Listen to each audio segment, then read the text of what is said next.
안녕하세요. 오늘도 이렇게 새벽에 깨워주신 하나님께 감사드리며 조영식 집사님의 기도로 새벽 기도회를 시작하시겠습니다. 예, 하늘에 계신 아버지시여, 오늘도 귀한 말씀 듣기 위해서 모였사옵나이다. 항상 누군가에게 도움이 될 수 있고, 주님께서 예비하신 자, 그들이 바로 저희들이 될 수 있도록 하여 주옵소서. 성령 하나님의 인도하심을 조차 아버지 여호와 하나님께 예수 그리스도의 이름 받들어 이 기도 올려옵나이다. 아멘. 아멘. 감사합니다. 네, 오늘은 각시대 대쟁투 18장에서 6번째 부분 별이 떨어짐이라는 제목으로 말씀을 드리도록 하겠습니다. 어, 재림의 징조 가운데 하나인 그 별이 떨어진 1833년 11월 13일에 떨어진 그 사건을 역사적으로 실제 어떻게 이루어졌는지 살펴보겠습니다. 어, 밀러가 그리스도의 재림이 어, 절박했다는 증거를 공중 앞에 알려주기 시작한 2년 후에 구주께서 재림의 징조로 약속해 주신 맨 마지막 징조가 나타났습니다.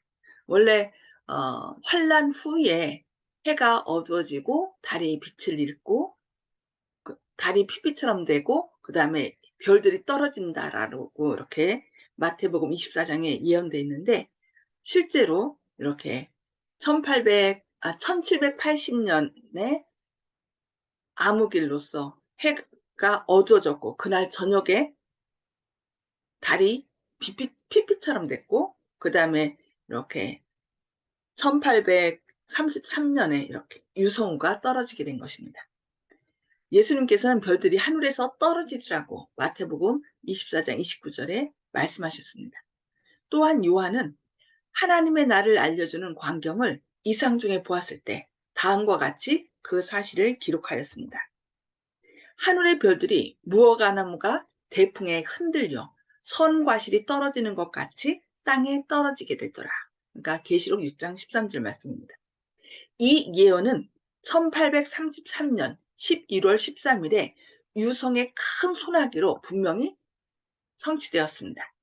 그것은 지금껏 기록된 것 중에서 가장 광범위하고 놀라운 별의 떨어짐이었습니다.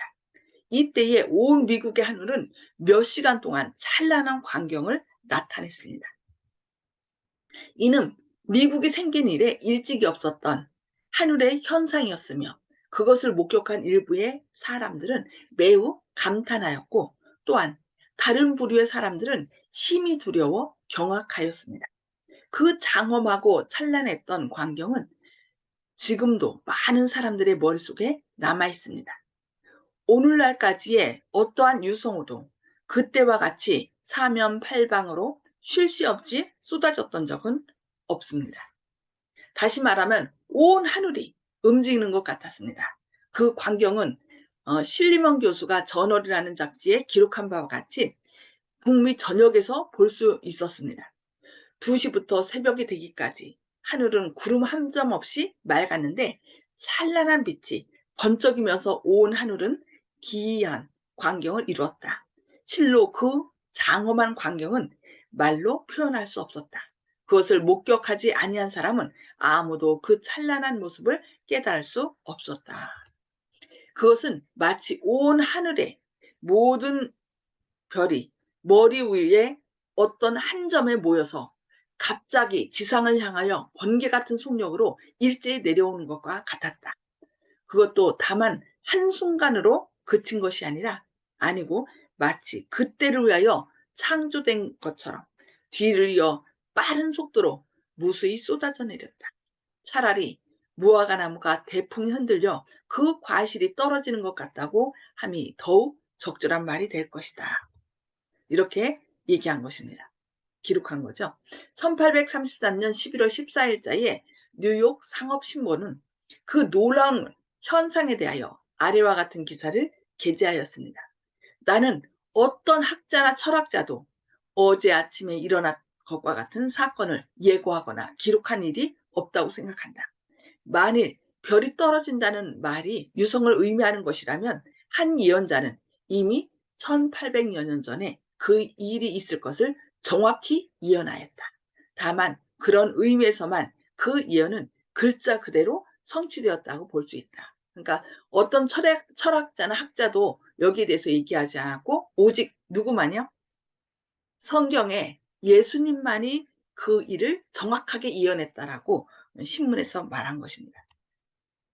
그리하여 예수님께서 당신의 제자들에게 이와 같이 너희도 이 모든 일을 보거든 인자가 가까이 곧 문 앞에 이른 줄 알라고 마태복음 24장 33절에서 말씀하신 그 재림의 마지막 징조는 성취되었습니다. 그 징조들이 있은 뒤에 요한은 하늘이 종이축이 말리는 것 같이 떠나가고 땅이 흔들리고 산과 섬들이 제자리에서 옮겨지고 악인들이 두려워 떨면서 인자 앞에서 숨는 광경들을 보았다고 계시록 6장 12절 17절에서 말씀하고 있습니다. 별들이 떨어지는 일을 목격한 많은 사람들은 그것을 다가오는 심판을 알려주는 것, 곧 크고 두려운 날의 무서운 모습, 확실한 전조, 자비로운 징조라고 보았습니다. 그리하여 사람들은 예언의 성취를 주목하게 되고 많은 사람이 그리스도의 재림의 경고를 받아들이게 되었습니다. 오토만 제국의 세력이 몰락함. 자, 1840년에는 또 하나의 현저한 다른 예언이 성취되어 일반의 흥미를 일으켰습니다. 그 사건이 있기 2년 전에 그리스도의 재림을 전하는 한 유력한 목사인 조지아 리치는 오토만 제국의 몰락을 예언한 요한계시록 9장의 해석을 책으로 펴냈습니다. 이때는 1840년경에는 윌리엄 밀러만 전도한 것이 아니라 윌리엄 밀러로 인하여 재림기별을 들은 많은 각 교파의 목사들까지도 이 재림운동에 가담하였던 것입니다. 그 중에 한 목사님 조시아 리치가 이제 성경을 연구하는 중에 요한계시록 9장에서 9장의 해석본을 펴냈는데 그의 계산에 의하면 그 제국은 서기 1840년 8월에 어느 때에 몰락될 것이었다라고 기록한 것입니다. 또한 그는 그 일이 성취되기 수일 전에 다음과 같이 기록하였습니다. 처음 기간 곧 150년이 투르크의 승인하에 이루어진 데아고제스의 즉위 전에 분명히 성취되고 391년과 15일이 처음 기간이 마치는 동시에 시작되었다고 하면 그것은 1840년 8월 11일이 된다. 그러니까 성경의 예언을 다니엘서 9장의 그 예언을 쭉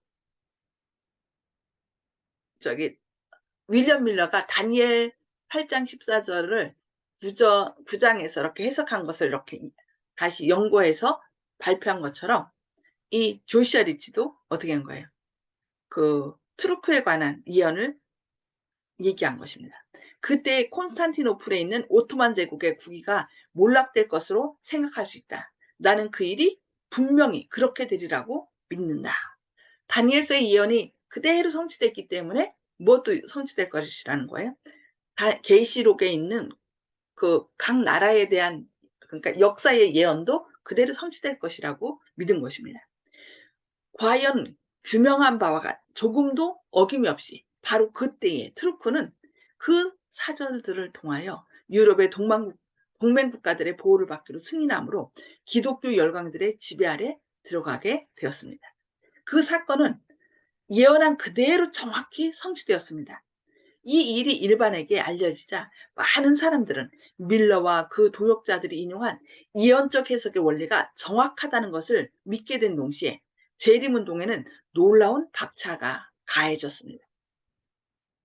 그리하여 학식이 있고 지위가 높은 사람들이 밀러의 주장을 믿고 그의 운동에 가담하여 그의 견해를 강연과 저술로 널리 전하였습니다. 그리하여 1840년에 이르기까지 그 운동은 신속히 확장되었습니다. 재림운동에 냉담했던 일반 그리스도 교회. 지금 유성우가 떨어지고 또 조슈아 리치가 예언한 대로 오토만 터키, 그러니까 트르키예가 그 권위를 상실하고 그랬는데 그래서 오히려 일반 사람들은 예수님의 재림이 맞다고 생각하고 이렇게 재림운동에 가담하였지만 안타깝게도 이제 재림운동에 냉담했던 일반 그리스도 교회에 대해서 그들이 어느 정도였는지 살펴보겠습니다. 윌리엄 밀러는 사색과 연구로 닦은 강한 정신력을 소유하고 있었습니다. 그리고 그는 지혜의 근원이신 하나님과 연합함으로 하늘의 지혜를 받는 사람이었습니다. 그는 신임받을 만한 인물로서 누구나 그를 고결한 인격을 갖춘 덕성이 높은 사람이라고 보지 않을 수 없었습니다. 마음에서 우러나오는 참된 친절과 그리스도인 겸손을 가졌을 뿐 아니라 자제력이 풍부하였으므로 그는 누구에게나 은근하고 원만하며 다른 사람의 의견에 귀를 기울이고 그들의 이론을 존중히 여기고자 하는 사람이었습니다. 그는 감정이나 흥분에 좌우되지 않고 모든 이론과 교리를 하나님의 말씀으로 시험하였습니다. 그의 건전한 추리력과 해박한 성경 지식은 오류를 논파하고 거짓 것을 드러내었습니다. 그러나 윌리엄 밀러는 심한 반대를 당하면서 그의 사업을 추진하였습니다. 초기의 개혁자들과 마찬가지로 그가 제시한 진리는 일반 교직자들에게 환영을 받지 못하였습니다. 그러니까 루터가 천주교 신부였지만 그 천주교가 잘못된 것을 이렇게 지적하면서 얘기하면서 이제 오직 성경으로, 오직 은혜로, 오직 믿음으로 이렇게 종교개혁을 한 것처럼 그렇게 했을 때 누가 반대했어요? 오히려 신부님들이 반대했죠. 근데 이번에는 윌리엄 밀러가 예수님의 재림을 외쳤을 때 이미 종교개혁하여서 그리스도 교인들이 된 그 많은 교회 지도자들이 반대를 했던 것입니다. 여기 초기의 개혁자들과 마찬가지로 그가 제시한 진리는 일반 교직자들에게 환영을 받지 못하였습니다. 그들은 그들의 입장을 성경에서 뒷받침할 수 없었으므로 조상들의 전통과 사람들의 교훈에 근거를 두었습니다. 이제 그러니까 개혁했던 교회들이 더 교권화가 된 것입니다. 그러나 재림의 진리를 선포하는 사람들이 인정한 유일의 증거는 다만 그리스도의 말씀이었습니다. 종교개혁하던 루터나 칼뱅이나 쯔빙글이나 그 모든 사람들이 말씀으로 우리의 잘못을 얘기해달라고 했던 것처럼 이 윌리엄 밀러도 오직 말씀으로만 자신들의 잘못을 얘기해달라고 한 거죠. 오직 성경이라는 말이 그들의 구호였습니다. 반대자들은 성경을 근거로 논쟁할 수 없었으므로 조소와 모멸적 태도를 취하였습니다.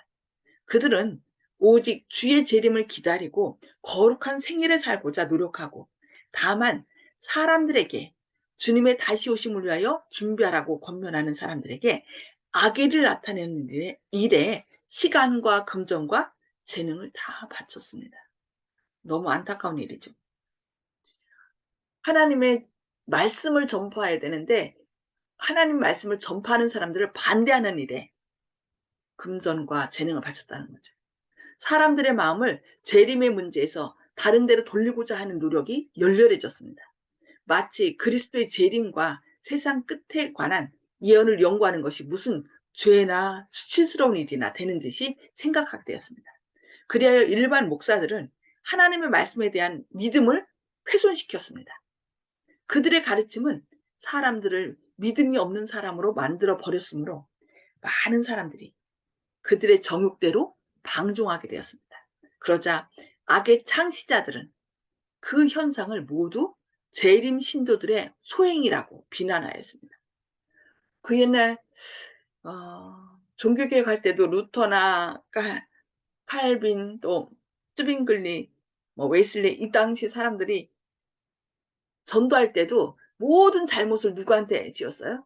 종교개혁자들에게 씌운 것처럼 이 1840년경에도 주님의 재림을 증거하는 사람들에게 모든 잘못을 뒤집어 씌운 것을 보게 됩니다. 너무 안타까운 일이죠.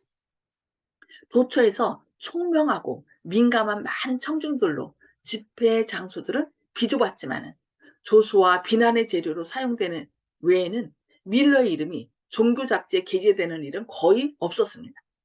경박하고 불경건한 무리들은 그들이 가진 종교 지도자라는 지위를 빙자하여 무례한 별명과 비열하고 모독적인 야유를 써서 밀러와 그의 사업을 여지없이 모욕하였습니다. 안락한 가정을 떠나 자비로서 자기 재산으로 이 도시 저 도시로 이 마을에서 저 마을로 쉴 새 없이 다니면서 수고를 무릅쓰고 심판이 절박하였다는 엄숙한 경고를 하고 있는 백발이 다 된 그 사람을 도리어 광신자, 거짓말쟁이, 대사기꾼이라고 비난하였습니다. 그에게 씌운 조소, 무고, 욕설이 너무 심했기 때문에 심지어 세상의 신문까지 분개하여 항의하였습니다. 세상 사람들은 그렇게 엄숙하고 두려운 결과에 대한 문제를 경솔하고 불경한 말로 응대하는 것은 다만 그 기별을 전하는 자와 주장하는 자의 감정을 거스리는 일이 될 뿐만 아니라 심판의 날을 조소하고 하나님 자신을 조롱하며 그 심판정의 두려움을 경멸히 여기는 것이라고 말하였습니다.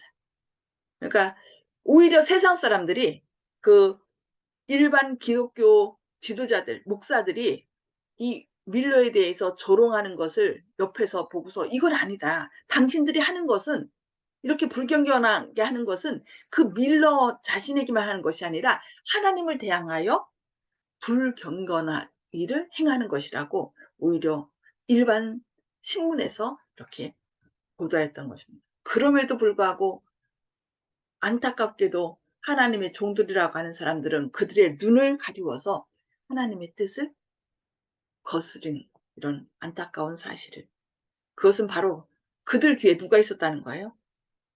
사단이 그들의 눈을 가리워서 기별을 보지 못하고 곧 재림하실 예수님을 보지 못하도록 했던 것입니다. 예, 오늘 여기까지 말씀을 살펴보고, 자, 음소거를 다 해제해 주시기 바랍니다. 오늘 말씀을 들으시면서 어떻게 준비해야 되는지, 어떤 결심을 하셨는지 좀 말씀을 나눠주시기 바랍니다. 네, 송수복 집사님부터 말씀 나눠주시기 바랍니다. 이 숫자에 밀리는 것 같아요. 왜냐하면은 모든 회의를 하면은 다수가결로 하잖아요. 다수가결로 하기 때문에 숫자에 밀리기 때문에 옳은 것도 숫자가 적으면은 그것이 옳지 않은 걸로 인정이 되기 때문에 되는 것과 마찬가지로 그때 당시 참 억울함을 받으면서도 끝까지 주장하신 그 종교 개혁자들을 참 존경스럽습니다. 아멘. 그래서 예수님이 그 좁은 문 얘기하죠. 넓은 길, 좁은 길과 넓은 길, 좁은 문, 넓은 문. 네, 세상 사람들이 다 가는 길은 그들이 보기엔 옳지만 그게 아니죠. 오히려 하나님 길을 따라간 사람이 비록 적을지라도 거기에는 하나님의 인도하심과 보호하심이 있는 것입니다. 네, 감사합니다. 네, 조영식 집사님. 예, 그 성경에 대해서 성경으로 이제 대항할 수 없고 논리적으로 이제 이길 수 없으니까 어, 조소하고 이제 경멸하는 태도, 세상 모두가 그런 식으로 그 재림을 외치는 쪽에 대해서 욕을 하는데 별로 아름답지 못한 모습이었지요. 그래서 주님께서 거룩하라고 하셨는데 그 열매가 없이 욕을 하거나 비난하는 쪽이 만약에 열매도 없고 거룩하지도 않은 쪽에서 그렇게 한다면은 필경 핍박을 받는 쪽이 진리라고 보여집니다. 여태까지 배운 내용에서 다 그런 식으로 이제 공격하는 쪽이 성경적인 근거가 없기 때문에 되려 화를 내는 그런 모습을 보게 되는데, 우리들이 이제 말씀을 전할 때도 어, 진지한 토론에 임하는 것이 아니라 베레아 사람처럼 그런 자세가 아니라 화를 내고 경멸하고 무조건 이제 낙인 찍는 이런 전형적인 모습을 보이는데, 이런 모습은 참으로 경계해야 되겠다. 그래서 제가 늘 얘기할 때 마지막 때는 핍박받는 쪽이 되라.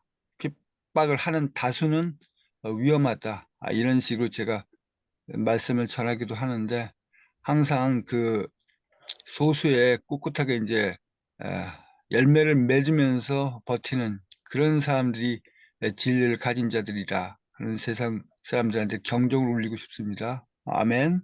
아멘. 아멘. 네, 감사합니다. 네. 이훈경 집사님. 네, 저도 조영식 집사님처럼 그 마음이 듭니다. 우리가 핍박을 받으면 받을수록에 상대는 그 옳다는 게 자기가 나타나려고 그렇게 하는 것처럼 언제든지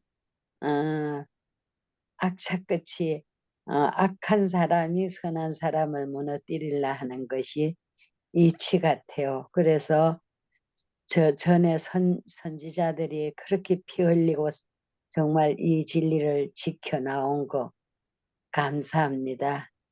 네, 아멘. 아멘. 네, 감사합니다. 네. 정봉욱 아버님.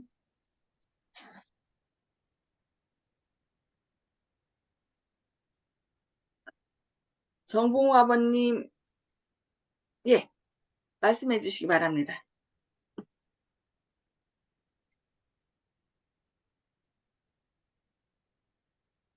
정봉욱 아버님. 음소거 해제가 안 된가 봐요. 아니요, 음소거 하셨어요. 음소거 해제하셨어요. 그러면은 우선 윤 장로님부터 말씀해 주세요. 예. 우리가 이제 계속해서 공부하다 보니까 1831년에 밀러가 전도를 시작했고요. 재림에 대한.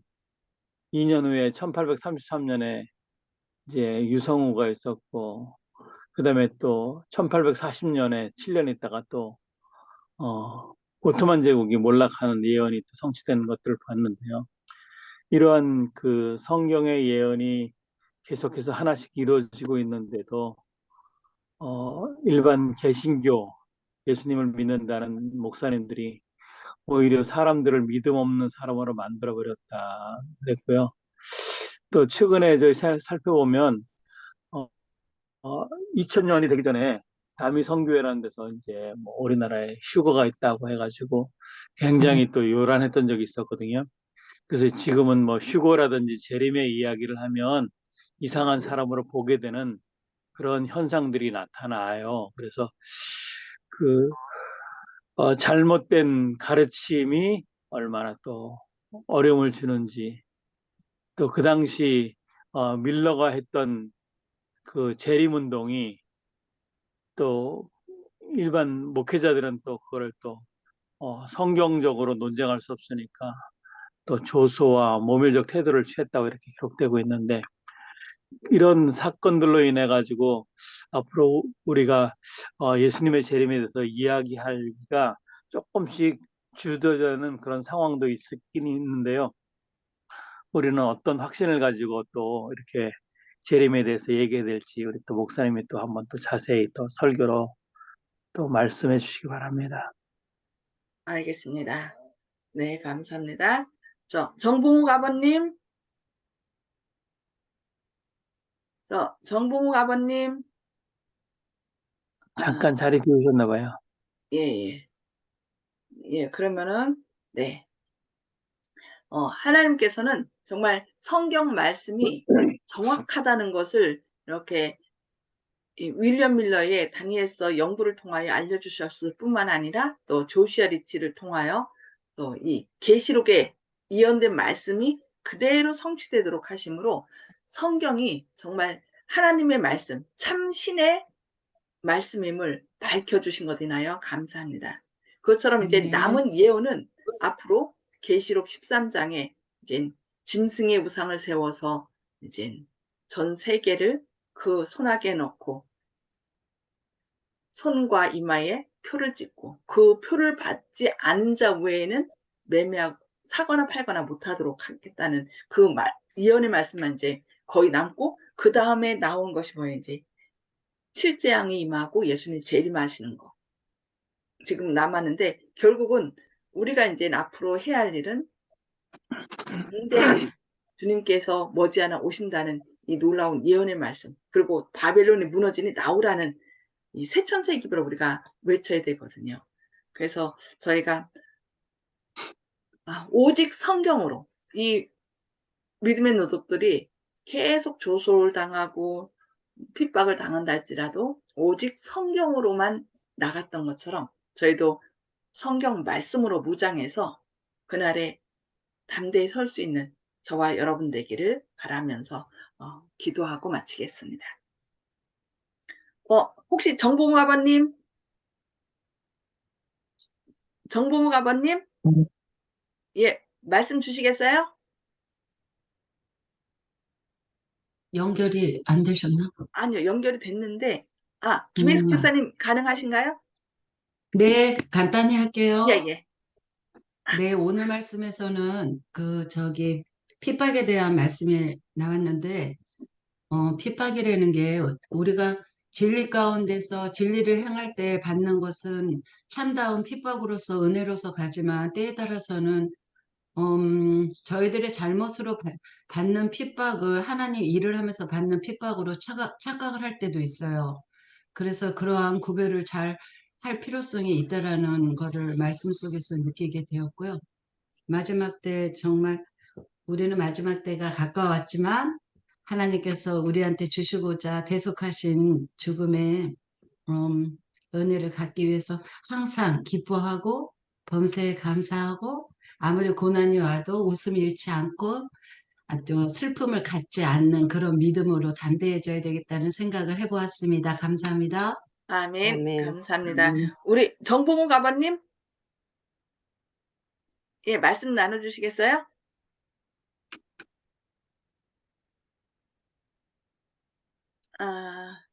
좀 전에 비디오도 하고 다 하셨는데, 그냥 기도하고 마치겠습니다. 하늘에 계셔서 저희를 사랑하신 아버지, 오늘도 이렇게 새벽에 깨워주시고, 또 주님의 예언의 말씀대로 재림의 징조가 그대로 성취됨을 통하여 사람들에게 다시 주님의 재림에 대하여 또 예수님께서 살아계신 참신임을 깨우쳐 주심에 감사합니다. 주님, 아멘. 안타깝게도 많은 그리스도인들이 자신이 가졌던 것에서 더 앞으로 나가지 않고 오히려 주님의 말씀을 증거하는 이 재림을 전하는 윌리엄 밀러나 또 많은 성도들을 핍박하며 조롱한 안타까운 사실을 보게 되었습니다. 주님, 혹시 저희도 저희가 아는 것만으로 다른 사람들을 조롱하고 있지는 않은지 저희 자신을 살펴보게 하시고 늘 주님의 인도함을 따르는 주님의 귀한 종들의 삶이 되게 하여 주시옵소서. 오직 아멘. 말씀으로 무장하고 주님께서 어디를 인도하든지 따라가는 자가 구원받을 자임을 늘 기억하는 가운데 주님을 저희 마음 가운데 주인으로 모시고 살아가는 주님의 귀한 자녀들 되게 하여 주시옵소서. 오늘도 주님의 크신 사랑과 은혜가 저희 마음과 생각을 온전히 사로잡아 주셨길 바라오며 예수님의 이름으로 간절히 기도드리옵니다. 아멘. 아멘. 아멘. 네, 감사합니다. 하나님의 크신 사랑과 은혜가 오늘도 함께 하시기를 기도합니다. 감사합니다. 말씀으로 승리하시기 바랍니다.